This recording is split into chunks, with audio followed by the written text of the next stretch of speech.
예수님의 12제자들, 그러니까 사도라고 부르는 12명의 제자들은요, 주님과 함께 살아가고 있었죠. 함께 산다는 것은 전생의 삶을 함께 한다라는 것입니다. 삶을 함께 한다는 것은요, 삶의 모습과 모양 그리고 그 목표를 일치해 나간다라는 것을 의미하기도 합니다.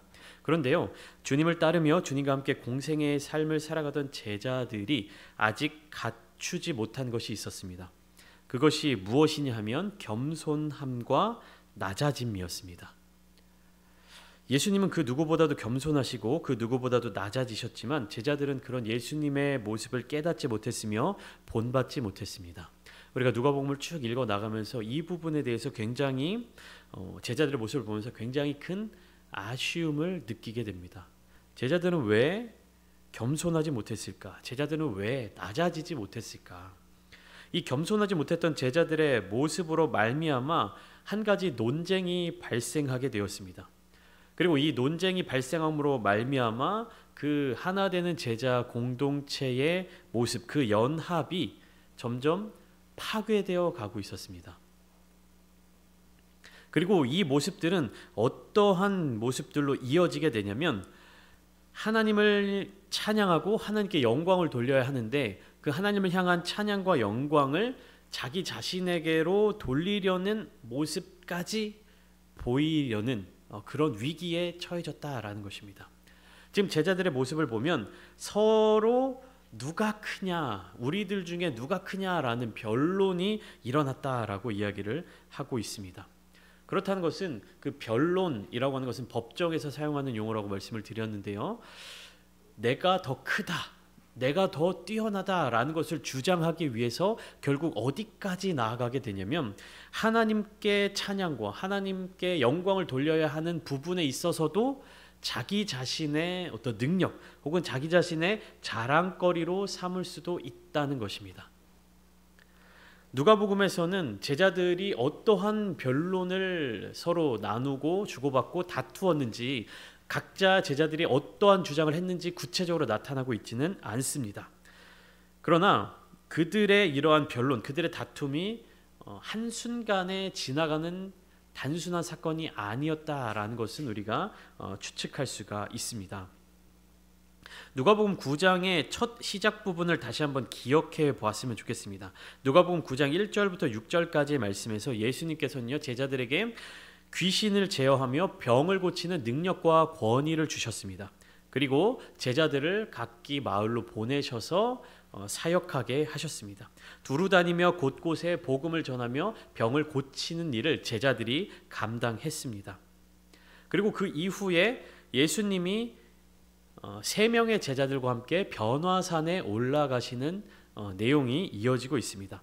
예수님이 3명의 제자들과 함께 변화산에 올라갔다가 내려오시는 그 사이에 땅 위에서는 무슨 일이 있었습니까? 남아있던 제자들이 자신들을 찾아와서 내 아이에게 들린 귀신을 내쫓아 주세요 라고 부탁하는 그 아버지, 그러니까 귀신 들린 아이를 고쳐주지 못하는 사건이 발생합니다. 제자들은 내쫓지 못한 귀신을 예수님께서는 꾸짖어서 아이를 낫게 하셨는데 바로 이어지는 장면에서 제자들은 그 예수님의 말씀을 깨닫지도 못한 채 자기들끼리 누가 크냐 하며 싸우는 모습을 보여주고 있는 것입니다. 그러니까 이해가 되십니까? 예수님이 3명의 제자들 베드로와 야고보와 요한을 데리시고 변화산에 올라가신 상태에서 밑에 남아있는 9명의 제자들, 그 제자들이 귀신 들린 아이를 고치려고 했으나 어떻게 합니까? 귀신을 쫓아내지 못했습니다. 그래서 예수님께서 산 위에서 다시 내려오셔서 그 아이를 고쳐주시고 그 다음에 제자들을 향하여서 자기의 죽음에 대해서, 자기가 고난을 받을 것에 대해서 말씀해 주십니다. 누가복음 9장 44절 말씀, 지난 시간에 함께 나누었던 말씀인데요. 한번 주님께서 뭐라고 말씀하셨는지를 살펴보면 이렇게 말씀하십니다. 이 말을 너희 귀에 담아두라. 인자가 장차 사람들의 손에 넘겨지리라. 이렇게 말씀하십니다. 어떠한 말을 너희 귀에 담아두라고 말씀하십니까? 인자가 장차 사람들의 손에 넘겨지리라. 이것을 기억하고 있으라고 주님께서는 분명하게 말씀하십니다. 하셨습니다. 그런데 이 예수님의 말씀을 들은 자신의 십자가의 죽음, 예수님의 그 사명에 대해서 예수님께서 제자들에게 말씀해 주셨음에도 불구하고 제자들은 예수님의 말에 귀를 기울이기보다는 자기들끼리 변론하기에 바빴어요. 어떤 내용들을 가지고 다퉜습니까? 제가 묵상한 바로는 이제 성경에 나와 있지 않기 때문에 누가 먼저 부름을 받았느냐. 야, 내가 저기서 배에서 고기를 잡고 있었는데 예수님이 나를 가장 먼저 불러주셨다. 내가 부름 받은 첫 번째 제자다. 라고 주장할 수도 있고요. 혹은 누가 더 예수님께 파송받아서 더 많은 마을에서 더 큰 능력, 더 많은 능력들을 사용했다. 내가 가장 큰 능력을 사용했다. 그러니까 내가 예수님의 가장 큰 제자다라고 주장했을 수도 있겠고요. 혹은 이제 올라갔던 세 명의 제자들 있죠. 베드로와 요한과 야고보. 제자들에게 이렇게 이야기했을 수도 있겠죠. 야, 내가 그 자리에 있었으면 저 아이에게 들린 귀신 내쫓았을 수도 있어. 야, 내가 있었으면 저 귀신 들린 아이 고쳐줄 수 있었어. 이런 이야기를 나누지 않았을까요? 그러니까 이런 등등의 이야기들을 통해서 제자들 사이에서 변론이 일어나게 됐습니다. 그런데 예수님께서는요, 제자들 사이에 변론이 일어나는 것을 아시고는 어떻게 하셨느냐 하면 47절 말씀처럼 어린 아이 하나를 데려다가 자기 곁에 세우셨습니다. 그리고 48절의 말씀을 제자들에게 일러 두셨습니다. 이 말씀은 모여있는 모든 사람에게 주시는 것이 아니라 특별히 12명의 제자들, 사도들을 향하여서 주시는 메시지였습니다. 누구든지 내 이름으로 이런 어린아이를 영접하면 곧 나를 영접하며 또 누구든지 나를 영접하면 곧 나를 보내신 이를 영접함이라. 너희 모든 사람 중에 가장 작은 그가 큰 자니라. 이렇게 말씀을 하셨습니다. 이 말씀은 무슨 뜻이냐 하면 이 땅에서 가장 연약한 사람, 가장 능력 없는 사람, 가장 비천해 보이는 사람을 환영하고 그 사람을 환대해 주는 사람은 그 나라에 합당한 겸손함을 보이고 그 겸손함을 가졌다라는 것을 의미합니다. 무슨 말이냐? 사람들은 훌륭한 사람들 혹은 권위 있는 사람들, 능력 있는 사람들, 뭔가 사회적으로 지위가 높은 사람들에게 더 쉽게 친절을 베풀어 줍니다. 그리고 그 사람들에게 더 무엇인가를 주기 위해서 애씁니다. 왜 그럴까요? 뭔가 사회적 지위가 높은 사람, 뭔가 사회적으로 훌륭한 사람들에게 내가 더 친절을 베풀려고 해요. 이것은 뭐냐면 친절을 베푼다라는 것은요, 내가 상대방에게 어떠한 빚을 지게 만드는 거예요. 그러니까 마음에 부담을 주는 겁니다. 우리도 마찬가지죠. 누군가가 나에게 친절을 베풀면 마음속으로 우리가 깨닫지 못하는 순간에 그 사람에게 빚을 졌다라는 마음의 부담감을 갖게 돼요. 그렇게 되면 어떻게 됩니까? 다음에 어떠한 일들이 있을 때 그 사람을 더 신경 쓰고 더 배려하게 된다는 것이죠. 그러니까 훌륭한 사람들, 지위가 높은 사람들, 능력 있는 사람들에게 친절함을 베풀어 준다라는 것은 어떠한 마음이 포함되어 있냐면 언젠가 저 사람에게 내가 보답을 받을 수 있을 것이다. 언젠가 저 사람에게 내가 보상을 받을 수 있겠다라는 마음이 담겨져 있다는 거예요. 근데 예수님은 뭐라고 말씀하셨습니까? 이런 어린 아이를 영접하는 것이 곧 나를 영접하는 것이다 라고 말씀하십니다. 이것은 어린 아이들을 대접하는 것, 아이들을 영접하는 것, 이 아이들은 되갚을 능력이 있습니까? 없습니까? 없습니다. 그러니까 보상을 바라지 않고 섬기는 거예요. 나에게 돌아올 것을 기대하지 않고 친절과 또 관심을 베푸는 것입니다. 이것이 누구의 모습이다라고 말씀해 주시냐면 이것이 바로 제자들이 가져야 되는 모습이다라고 예수님이 말씀해 주고 계시는 거예요. 제자들끼리 지금 누가 크냐라고 변론을 하고 있죠. 근데 그 변론에 대해서 예수님이 주시는 해답이 뭡니까? 누가 더 낮아지냐? 누가 더 겸손해질 것이냐? 누가 더 되갚을 수 없는 자들에게 은혜를 베풀 것이냐라고 물어보시는 거예요. 어린 아이라도 영접하는 것이 예수님을 영접하는 것이죠. 그리고 예수님을 영접함으로써 곧 하나님을 영접하게 된다. 나를 보내신 이를 영접함이라. 그리고 하나님의 이 다스림 아래에서는 내가 선택해서 친절을 베풀거나 내가 선택해서 누군가를 영접하거나 대접하는 것이 없다. 하나님의 다스림, 하나님 나라 안에서는 모두가 다 섬김을 받는 자들이요 섬기는 자들이 되어야 한다라는 말씀을 주고 계시는 것입니다. 무슨 마음이에요? 예수님의 긍휼하신 마음, 예수님의 그 사랑의 마음을 제자들도 함께 가져야 했다라는 것입니다. 그런데 예수님께서 이 말씀을 주고 나신 이후에 49절부터 50절 말씀을 또 보면 제자들은 여전히 예수님의 긍휼의 마음, 그 사랑의 마음을 깨닫지 못하고 있었습니다. 예수님은 12명을 선택하여서 사도가 되게 하셨죠. 그렇게 하신 이유가 무엇입니까?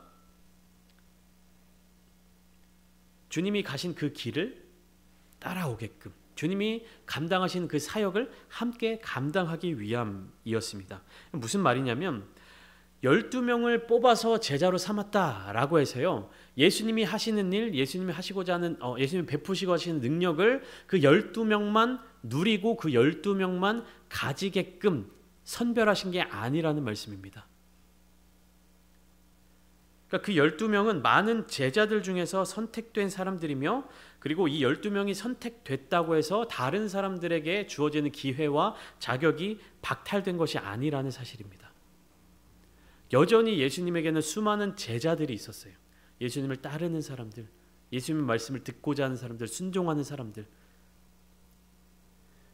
그 중에 특별히 12명을 선택한 그 사람들을 이제 우리가 사도라고 이야기를 하고, 예수님의 말씀에 순종하며 예수님을 따르는 사람들은 여전히 수많은 제자들로 주님과 함께 하고 있었습니다. 예수님은 온 인류의 구원을 위하여서 이 땅에 오셨습니다. 그러니까 구원이라 함은 어떤 의미가 포함되어 있냐면 회복과 치유의 의미가 포함되어 있습니다. 병든 자들, 귀신 들린 자들, 이러한 사람들이 더 많이 회복되는 것이 바로 예수님께서 바라시는 일이었습니다. 그런데 제자들은 최근에 있었던 자신들의 실패를 생각하면서 다른 사람들이 이 능력을 사용하는 것을 금지하고자 예수님께 요청한 것이에요. 잘 보세요. 49절 말씀을 보면 요한이 여짜오되 주여 어떤 사람이 주의 이름으로 귀신을 내쫓는 것을 우리가 보고 우리와 함께 따르지 아니하므로 금하였나이다. 예수님께서 누가복음 9장 1절부터 6절까지 말씀을 통해서 사도들에게 능력과 권위를 주시고 귀신 들린 자들, 병든 자들 치유하고 복음을 전하게 하셨어요. 근데 요한이 지금 49절에서 이야기하는 건 뭐냐면 예수님께서 그 능력을 주지 않은 사람들도 예수님의 이름으로 귀신을 내쫓고 그렇게 하고 있습니다 라고 이야기를 하는 거예요. 요한의 기준은 뭡니까? 예수님이 주시지 않았으니까, 예수님의 허락 없이 이러한 일들을 하는 것은 안 되지 않습니까? 라고 주님께 말씀드리는 거예요. 쉽게 말하면 권리, 그 어떤 병을 치유할 수 있는 저작권, 권리를 주장하고 있는 것이죠. 이 권리를 다른 사람들이 함부로 가져다 쓰면 안 되지 않습니까? 라고 요한이 이야기를 하고 있는 거예요. 그런데 예수님은 뭐라고 대답하시냐 하면 50절 말씀, 그런 것들을 금지하지 말라, 못하게 하지 말아라. 너희를 반대하지 않는 자는 너희를 위하는 자니라 하시니라. 반대하지 않는 자들, 주의 이름으로 귀신을 내쫓고 있지만 제자들을 따르지 않고 예수님을 따라다니지 않는 그런 사람들을 요한이 금하였다라고 말했지만, 예수님은 그 사람들이 너희와 함께 하지 않는다고 해서 너희를 반대하는 자들이 아니다. 무슨 말입니까? 예수님은 예수의 이름을 통하여서, 예수의 이름을 자유롭게 사용함을 통하여서 이 세상 가운데 묶여있는 자들, 얽매여 있는 자들, 병든 자들, 귀신 들린 자들이 더 많이 회복되고 더 많이 자유함을 누리기를 바라시고 계신 거예요.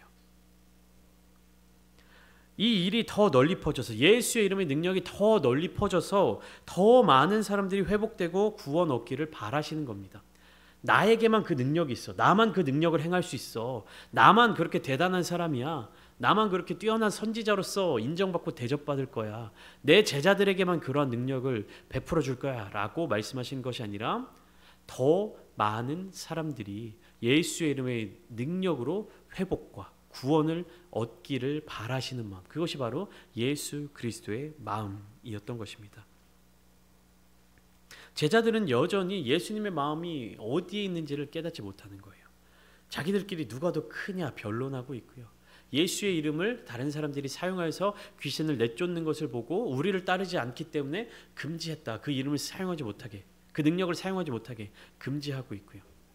여전히 제자들은 예수님이 어디를 향하여 가시는지, 예수님이 무엇을 향하여 가시는지를 깨닫지 못하고 있었던 것입니다. 그러한 모습 가운데 51절 말씀 보시면 이제 장면이 전환되는 구절이에요. 예수께서 승천하실 기약이 차감해 예루살렘을 향하여 올라가기로 굳게 결심하시고, 이 구절이 굉장히 중요합니다. 중요한 이유가 무엇이냐면 누가복음의 전체적인 흐름의 방향성이 전환되는 장면이기 때문입니다. 예수님께서 제자들을 부르시고 제자들과 함께 갈릴리 지역에서 사역을 하셨던 장면이 바로 여기까지 마무리되고, 이제 51절부터는 갈릴리 땅에서 예루살렘 지역으로 이동하시는 그 여정을 시작하시는 장면이기 때문입니다.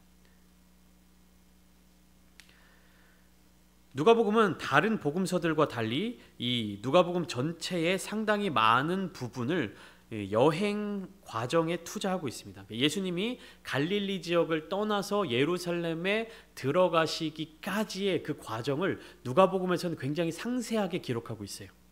마태복음, 마가복음, 또 요한복음 같은 경우에는 갈릴리 지역에서 예루살렘으로 이동하시는 것을 한두 장의 이야기로 딱 정리하고 넘어가는데요. 누가복음은 이 갈릴리 지역을 떠나서 예루살렘에 도착하시기까지의 예수님의 일정들을 굉장히 상세하게 기록하고 있습니다.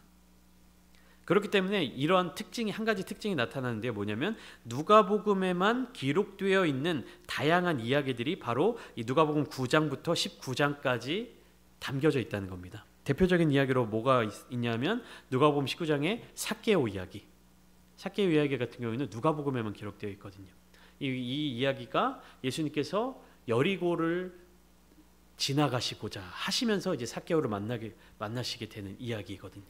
그러니까 갈릴리 지역을 떠나서 예루살렘으로 들어오시기 전에 이제 여리고를 사마리아를 통과하고 여리고를 통과해서 예루살렘으로 이제 내려가시는데 그 장면들을 상세하게 설명하고 있다 보니까 오늘 본문 후반부에 들어 있는 사마리아 마을에서 예수님이 대접받지 못하는 모습들, 그다음에 삭개오를 만나는 모습들, 여러 가지 이야기들이 누가복음 9장부터 19장까지 기록되어 있습니다.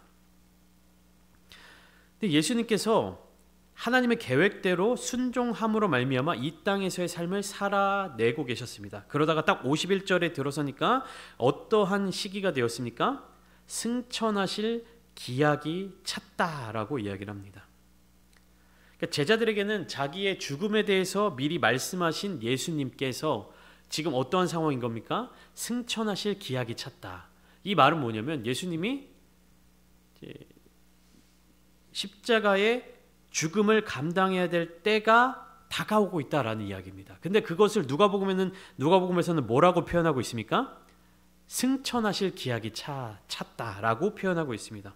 그러니까 죽음의 시간이 다가오고 있다라는 표현 대신에 예수님이 승천하실 때가 차가고 있다라고 이야기하고 있는 거예요. 이것은 무엇을 의미하냐면 예수님의 승천은 반드시 부활이 전제되어야 합니다.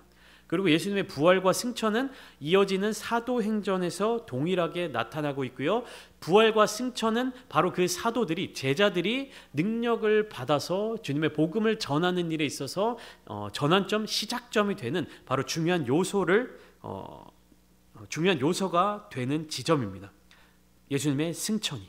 그렇기 때문에 누가복음은 이 예수님의 승천에 대해서 이렇게 주목하여서 기록하고 있는 것입니다. 예수님이 승천하실 기약이 차서 예루살렘에 향하여 올라가기로 굳게 결심하시고 이제 그렇게 행하여 가시는데 사마리아인의 한 마을에 들어갔는데 어떠한 태도로 마을 사람들이 예수님을 맞이합니까? 이 52절부터 56절까지의 말씀에는 사마리아의 마을 사람들의 태도와 제자들의 태도가 담겨져 있습니다. 예수님을 받아들이지 않는 사마리아인들은 어떠한 태도를 가지고 있었냐면 예루살렘으로 가시기 때문에 예수님을 받아들이지 않았습니다. 예수님이 예루살렘으로 가시는 큰 이유가 무엇입니까? 그곳에 성전이 있기 때문에 예배를 드리는 처소죠. 근데 사마리아인들은요, 예루살렘에서 예배를 드리지 않고 자기들만의 예배 처소인 그리심산에 있는 성전에서 예배를 드렸습니다. 그러니까 사마리아인들은 혼혈인이라고 해서 이제 유대인들이 이제 사마리아인들과 상종하지 않고 사마리아인들 또한 유대인들과 이렇게 상종하지 않는 고립된 독립된 그런 어떤 특징을 가지고 있었는데요. 예수님이 그 사마리아의 마을을 통과해서 지나가려고 하시니까 사마리아인들이 예수님을 배척한 겁니다. 우리 땅을 그냥 지나가는 용도로 쓰기 때문에 이 그리심산에 있는 그 성전에서 예배를 드리려고 오는 것이 아니라 예루살렘을 향하여 가는 그 지나가는 길로 우리를 취급한다라고 생각했기 때문에 예수님을 받아들이지 않았습니다. 그러니까 이 사마리아인들 또한 예수님이 어떠한 분이신지, 예수님 어떤 사명을 갖고 이 땅에 머무시는지에 대해서 깨닫지 못했던 것이에요. 그런데 이러한 사마리아인들의 태도를 보고 예수님의 제자들의 반응이 54절에 이렇게 나옵니다. 제자 야고보와 요한이 이를 보고 이르되 주여 우리가 불을 명하여 하늘로부터 내려 저들을 멸하라 하기를 원하시나이까. 여기에서도 요한의 이름이 나옵니다. 야고보와 요한이 뭐라고 얘기합니까? 주여 우리가 불을 명하여 하늘로부터 내려 저들을 멸하라 하기를 원하시나이까. 이 야고보와 요한의 메시지를 잘 살펴봐야 됩니다. 뭐라고 얘기했냐면 예수님께 주님 저들에게 불을 내려서 심판해 주십시오라고 예수님께 부탁을 드리는 것이 아니에요. 뭐라고 얘기하냐면 예수님 우리가 저들을 향하여서 하늘로부터 불을 내리기를 원하십니까? 이렇게 묻고 있는 거예요. 능력의 주도권이 누구에게 있죠? 자기 자신들에게 있는 거예요. 자기 자신들이 마치 불을 명하여서 하늘로부터 내릴 수 있는 능력이 있는 것처럼 이야기를 하고 있는 겁니다. 그러나 예수님은 이러한 제자들을 꾸짖으시며 그들의 잘못된 생각을 받아들이지 않으십니다. 예수님은 불같은 심판자가 아니며 감정적인 대응을 하시는 분도 아님을 보여주십니다. 그러니까 굉장히 모멸적인 대우를 받은 거예요, 예수님은. 그러나 거기에 대해서 예수님은 감정적으로 대처하지 않으십니다. 왜요? 가진 바 하나님의 사명을 잊지 않고 계셨기 때문에, 그 사명을 위해서 움직이셨던 분이기 때문에. 예수님이 예루살렘을 향하여 가는 이유, 사마리아인의 마을을 통과하는 이유도 다 무엇 때문입니까? 하나님의 계획, 하나님의 뜻, 하나님이 주신 그 사명을 이루기 위해서. 그렇기 때문에 예수님은 감정적으로 대응하시지도 않으시고요, 불필요한 어떠한 모습들을 갖추시지도 않으시고 여전히 겸손하게, 여전히 낮은 자세로, 섬기는 자세로 그렇게 사람들을 대해 주셨던 것입니다. 제자들도 예수님의 뜻이 무엇인지를 몰랐어요. 예수님을 따르려는 사람들도 예수님의 사명이 무엇인지를 몰랐어요. 예수님을 따른다는 것이 무엇을 의미하는지를 몰랐습니다. 그렇기 때문에 57절부터 62절까지의 말씀에 세 종류의 사람이 나타납니다. 예수님을 따르겠다라고 하는 세 종류의 사람들이 나타나고 있어요. 근데 예수님이 가시는 길은 어떤 길이냐면 십자가의 길입니다. 예수님을 따르고자 하는 사람들은 그 길이 십자가의 길인지 알지 못하고 있어요. 영광의 길인 줄 알고, 명예로운 길인 줄 알고, 권력을 잡을 수 있는 길인 줄 알고, 순간적이고 열광적인 판단으로 깊은 사려와 고민 없이 정말 나에게 주어진 사명이 무엇인지 고민하지 않고 예수님을 따르려는 모습. 그러니까 어떤 모습들을 보여주는 것입니까? 첫 번째 사람은 57절 말씀처럼 예수님이 어디로 가시든지 나는 따를 것입니다 라고 이야기합니다. 그런데 이러한 사람에게 예수님이 뭐라고 말씀하시냐면 여우도 굴이 있고 공중의 새도 집이 있으되 인자는 머리 둘 곳이 없도다. 너가 무조건 나를 따라오겠다라고 이야기를 하지만 나는 머물 곳조차 없는 사람이다. 그러나 나는 하나님께서 나에게 주신 그 사명을 감당하기 위해서 이 길을 걷는다. 그럼에도 불구하고 네가 나를 따를 것이냐라고 물으시는 겁니다. 두 번째, 또 다른 사람에게 나를 따르라 말씀하셨을 때 그가 뭐라고 얘기합니까? 나로 먼저 가서 내 아버지를 장사하게 허락하옵소서 이야기를 합니다. 이러한 사람에게 예수님은 이렇게 60절 말씀처럼 말씀하십니다. 죽은 자들로 자기의 죽은 자들을 장사하게 하고 너는 가서 하나님의 나라를 전파하라 이렇게 말씀하십니다. 우리가 많은 경우 이 말씀을 오해하는 경우가 있습니다. 아버지의 어떠한 장래 이런 것들을 다 소홀히 하고 내버려 두고 다 관두고 그냥 예수님을 따르는 것이 무조건적으로 최선이다라고 이해할 수가 있습니다. 그런데 이것은 가족이라든지 아버지라든지 어떤 그러한 이 땅에서의 예식을 소홀히 해도 된다라는 말이 아닙니다. 이것은 중요한 우선순위가 어디에 있느냐의 선택을 할 때 무엇이 먼저 되어야 하는지에 대해서 예수님이 주시는 메시지인 거예요. 이 말씀을 잘못 생각하면요, 물론 그렇게 적용하는 사람들 많이 없겠지만 예수님을 내가 믿기 때문에, 내가 교회를 다니기 때문에, 내가 뭐 부모님을 모시지 않아도, 부모님의 장례라든지 부모님을 섬기지 않더라도 괜찮아, 교회를 열심히 하면 그런 거 신경 쓰지 않아도 돼 라고 생각할 수도 있어요. 그러나 그것이 아니라 여러 가지 모든 일, 이 땅에서의 일과 하늘의 일 중에 무엇을 더 먼저 생각해야 하느냐, 무엇을 더 중요하게 생각해야 하느냐라는 부분에 대해서 말씀하시는 겁니다. 여기에서 죽은 자들로 자기의 죽은 자들을 장사하게 하라라는 말씀은요, 귀신들로 하여금 그런 일들을 맡겨라 이렇게 이야기하는 것이 아니라 영적인 죽음과 영적인 생명에 대해서 말씀하시는 겁니다. 죽은 자들로 자기의 죽은 자들을 장사하게 하고는 뭐냐면, 이 영적인 생명을 갖지 못한 자들이 이 땅에서의 삶의 질서들, 이 땅에서의 삶의 어떤 일처리들을 하게끔 두고, 제자들은 누구입니까? 영적으로 살아있는 자들이 해야 할 일을 먼저 하라는 겁니다. 영적인 생명, 영의 생명이 살아있는 자들이 해야 될 일이 무엇입니까? 회복하는 것, 구원하는 것, 복음을 증거하는 것.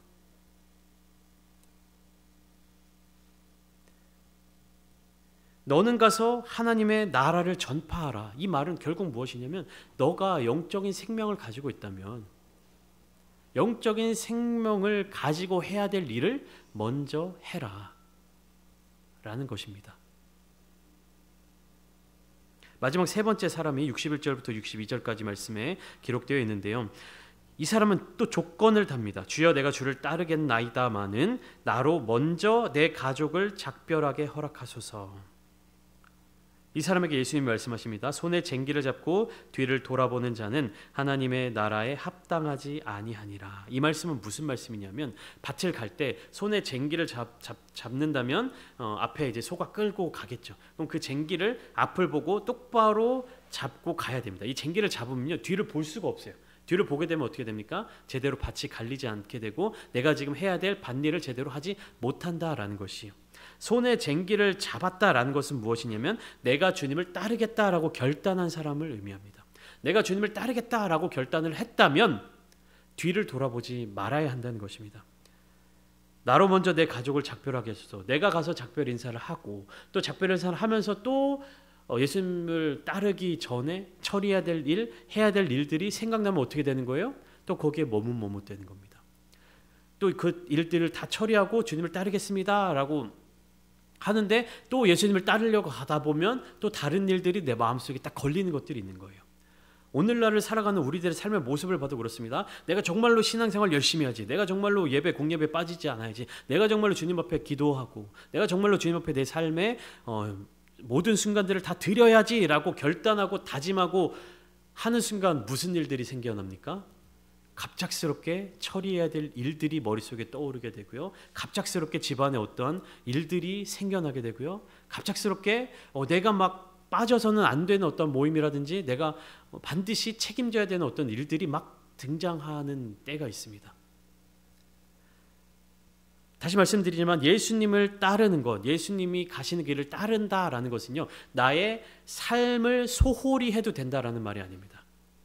우선순위, 내가 반드시 놓치지 말아야 될 것을 붙잡아야 된다라는 것을 의미합니다. 그렇기 때문에 그리스도인들은요, 다른 사람들보다 더 2배, 3배 부지런하고 성실하게 살아가야만 하는 것이에요. 다른 사람들은 주님을 따르는 것과 내가 해야 될 일 두 가지 중에 주님을 따르는 것을 버리고 내가 해야 될 일을 선택하는 사람들이라면, 그리스도인들은 어떻게 되는 겁니까? 주님을 따르는 일을 결코 놓칠 수 없기 때문에, 주님을 따르는 일을 결코 포기할 수 없기 때문에